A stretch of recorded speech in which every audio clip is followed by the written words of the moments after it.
العالمين بارئ الخلائق أجمعين باعث الأنبياء والمرسلين والصلاة والسلام على سيدنا ونبينا وحبيب قلوبنا أبي القاسم المصطفى محمد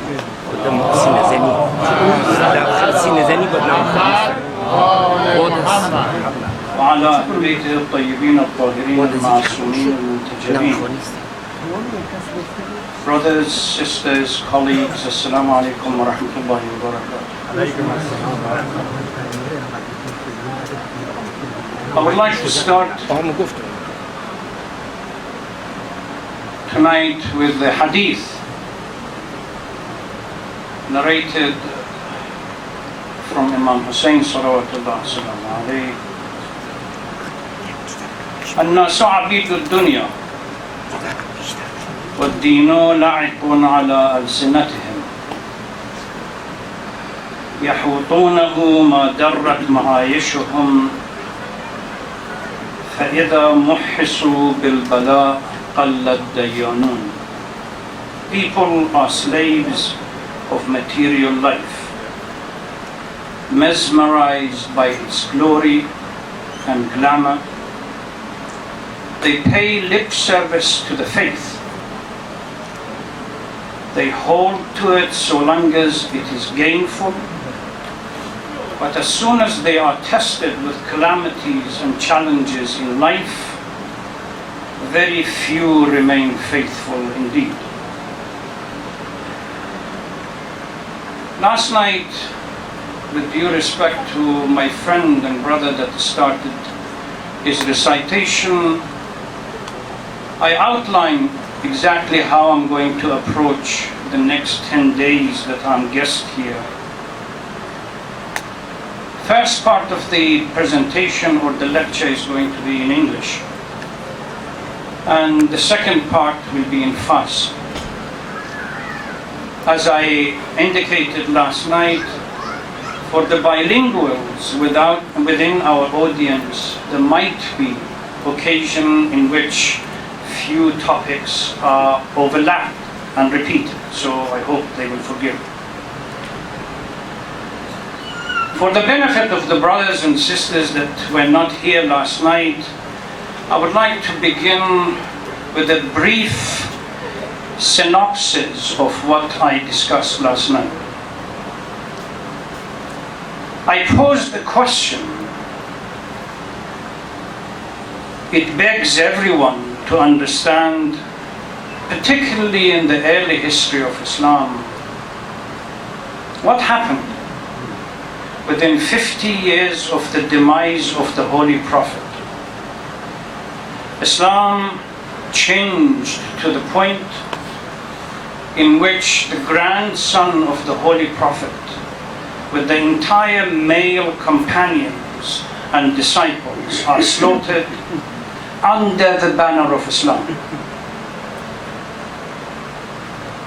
I also alluded that if we look at the slogans that the Holy Imam repeated during his move or journey from Medina to Mecca and from Mecca ultimately to Karbala, there are part of these slogans that transcends time and space. They are not specifically directed to the audience that were present at the time. They frame a universal message and expect a universal response.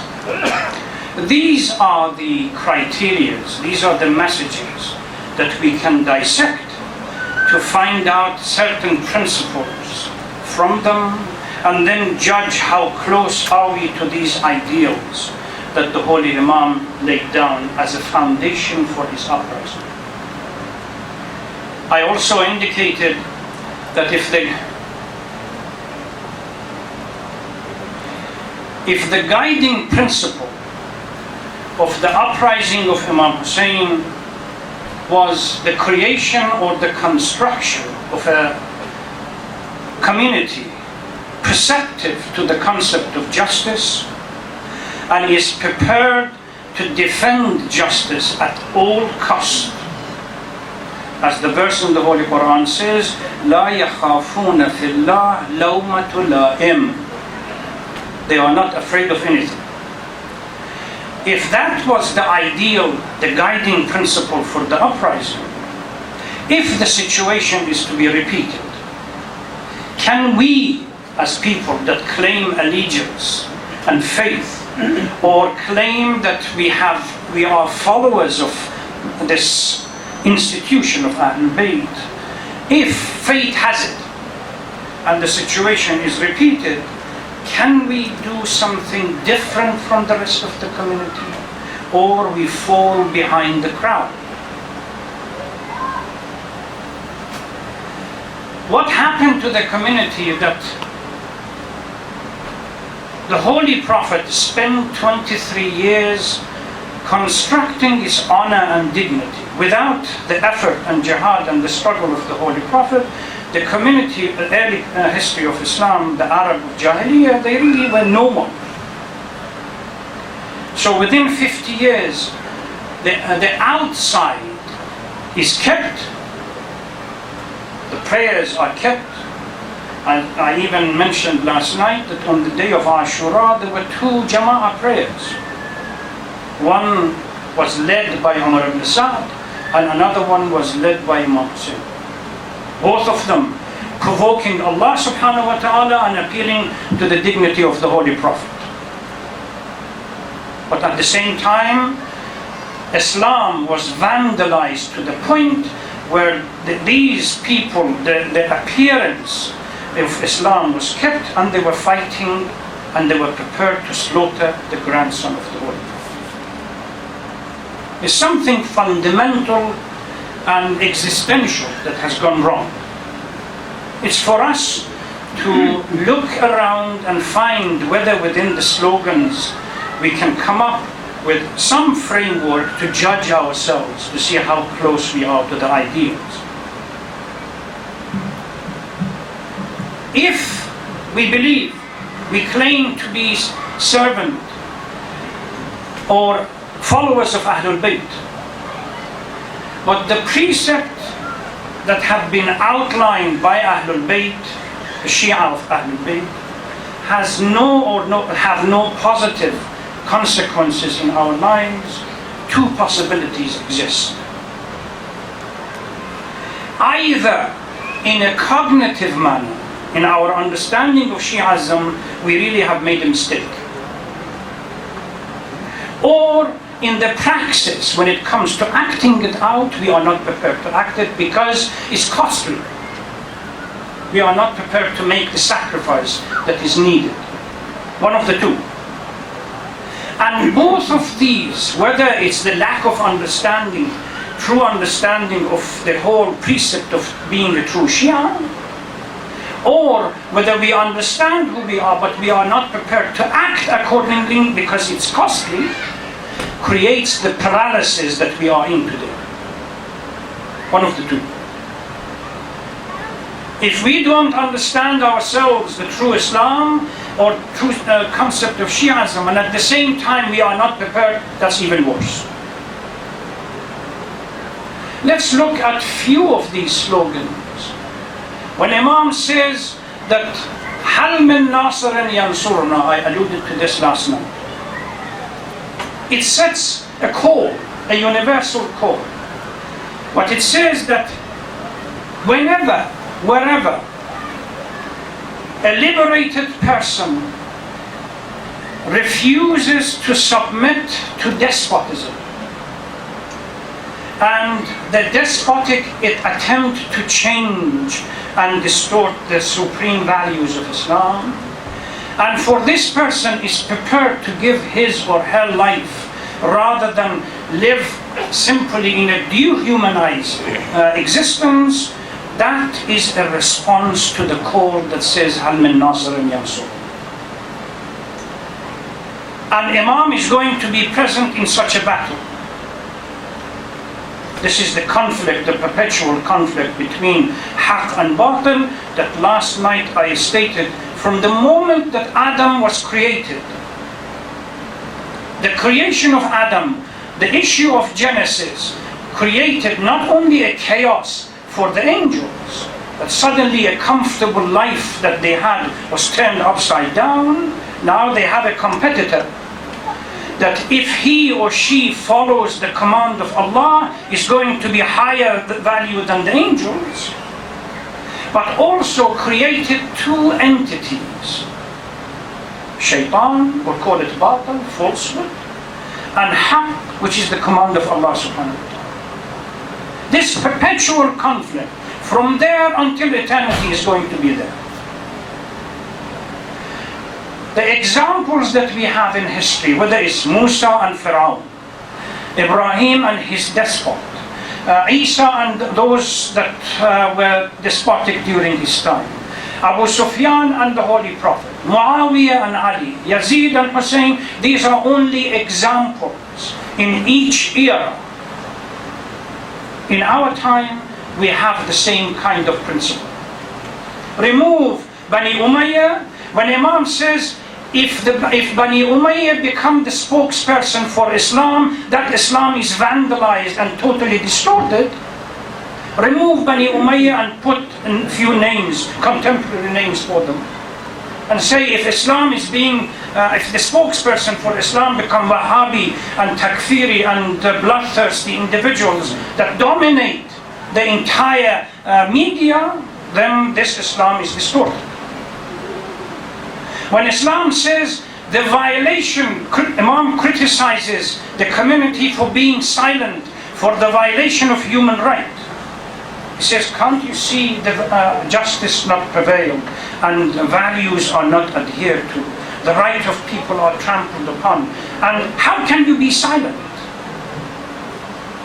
What are we doing today? Under the banner of Islam, people are being slaughtered in Iraq, Palestine, Syria, Afghanistan, Pakistan, and so on. Today, this morning, one of the Wahhabi Takfiri mindset has got a Kalashnikov and gone to a nearest Shia mosque or Husseiniya and fired randomly. At least 6 or 7 people are killed, and God knows how many other people are injured.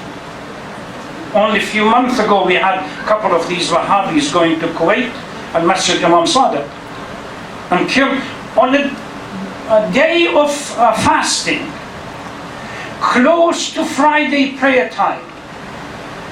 A Saudi that deranged with this idea and mentality which is prescribed by them, for them by this, call them whatever, scholars, goes in and blows himself to pieces, and as a consequence, nearly 30 people die on Jum'ah of Friday of month of Ramadan. If these become the spokesperson for Islam, that Islam is vandalized and violent. فَعَلَى الْإِسْلَامِ السَّلَامِ. You have to forget about this Islam. Literally, to use street language, you have to kiss Islam goodbye. This is not Islam. The problem that we have is why this community reached to that point. The hadith, the early hadith that I recited clearly alludes to at least one principle. An-nasu abidud dunya. When we create a comfort zone for ourselves, and we become content and happy with this comfort zone, materialistic, we are not prepared to come out and sacrifice for our principle. That becomes the definition of abd and servant. For our ego, material life dictate to us how we should live. الناس عبيد الدنيا والدين لاعق على ألسنتهم. Faith becomes purely lip service, nothing more. If Imam is supposed to come, this is another issue that I might address to a class tomorrow night. We are supposed to be in waiting and struggling for the coming back of our hidden Imam. Our responsibility is to lay the ground and prepare the foundation for him to lead such a perceptive audience and community. How successful have we been? The hadith says that Imam will come if only 33 dedicated individuals, which is the number of this army of Badr. 33 dedicated individuals are prepared to stand up for their faith. Imam will come. 313 or 333.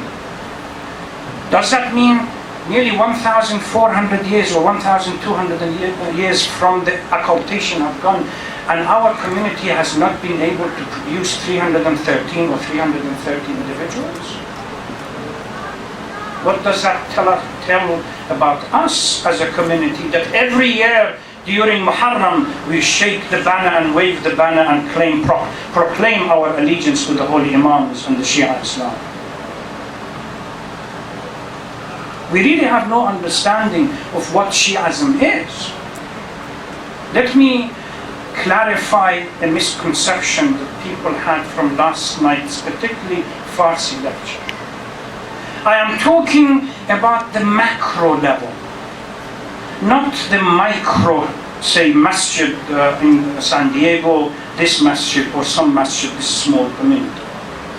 It's the macro responsibility. What I'm trying to understand is what Ashura means in our time. How should we unpack the values and the principles of Ashura in our time, when history has repeated itself? We have Bani Umayyah type mentality that have become the spokesperson for Islam. Just imagine a government that is unable or unwilling to protect those pilgrimages that go to the house of God to pray and offer their worship. And last night there was a message came out that the Saudis had admitted 7,730 people have been killed. And the numbers are increasing. But they have billions of dollars to buy weapons from the United States and pour it over the defenseless Muslims in Yemen. What are the responsibilities? What are our responsibilities as Shias? Still infighting? Still trying to define small corners for ourselves? The turf of this masjid versus somebody else? Or do we have a higher responsibility, much elevated responsibility? Do we understand the precept of Shi'ism?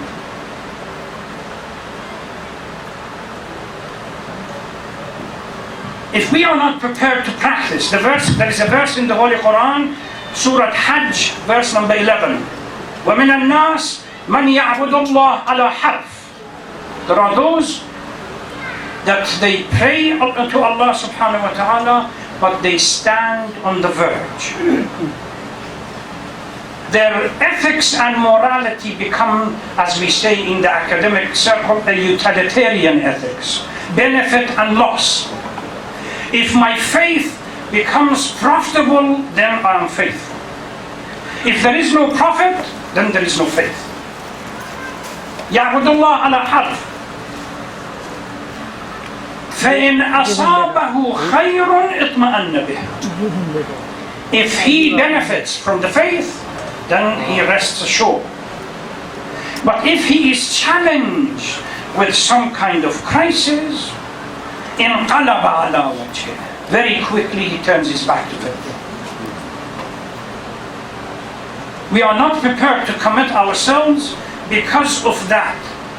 If we complain ever why our imams, they did not succeed in establishing their guiding principle, which was the establishment of perceptive community fundamentally resting on justice, it's not because of the absence of a leadership.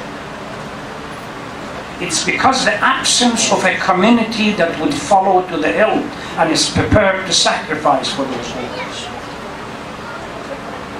Look, in social science, those who discuss revolution and revolutionary activities, they say for every revolution or reform to succeed in shifting the community around and turning it on its axis, there are three major components that must be fulfilled.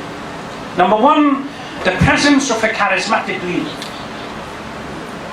Number two, the existence or the popular support which is necessary for this charismatic leader to succeed.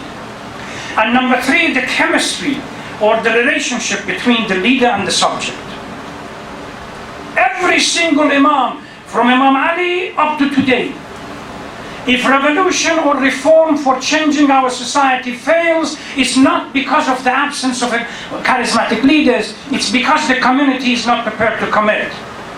And the community is not prepared to commit because we have created our comfort zone, abid dunya. The glamour of materialism does not allow us to really take our faith seriously.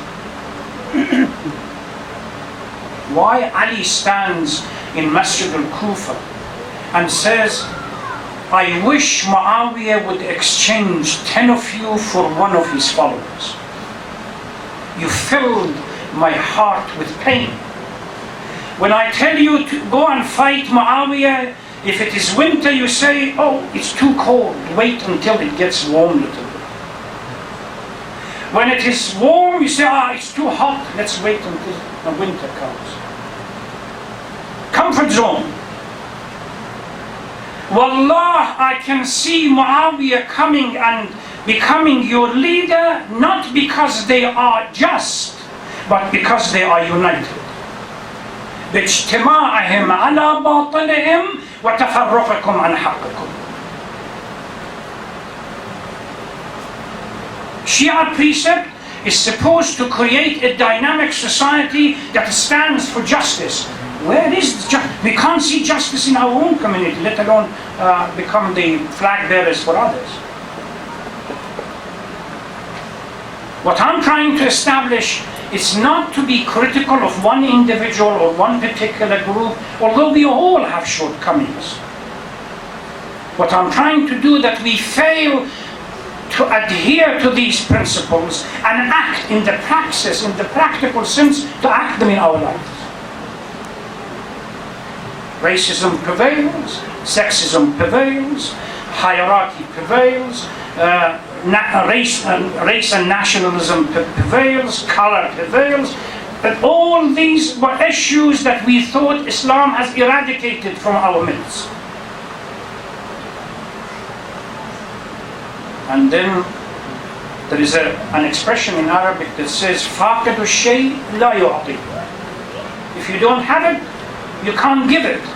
How can we stand in front of the world and say, these are the ideals of Islam, if the ideals of Islam are nothing more than an abstract definition in books that never acted upon in our lives? Ashura is come back to remind us of those responsibilities. To remind us that as followers of Ahlul Bayt, we really have a serious responsibility, particularly during the occultation. But inshallah, tomorrow I might address it. Particularly during this occultation period, we have a serious responsibility for those that are living in their own community, a monolithic community. The sphere, the parameters of responsibility is limited. But beginning of the 21st century, in a most cosmopolitan society ever you can imagine, the parameters of responsibility far exceeds whatever we have imagined. If we don't rise to the challenge, not only the community outside is not going to understand what Ashura and the uprising and revolution of Imam Hussein is, our children, next generation, will fail to understand it. It's a shortcoming that we have to address. There's nothing I can do beyond asking Allah subhanahu wa ta'ala to help us in this endeavor, struggle, jihad, whatever you want to call it. But we need to really come out of that comfort zone and begin to think much more globally, rather than in this small, tiny corner that we have created for ourselves. Every one of us has a responsibility as the embodiment of those precepts and principles of Ahlul Bayt to think and go beyond those comforts, inshallah. I pray Allah subhanahu wa ta'ala that that can be achieved. Wassalamu alaikum wa rahmatullahi wa barakatuh.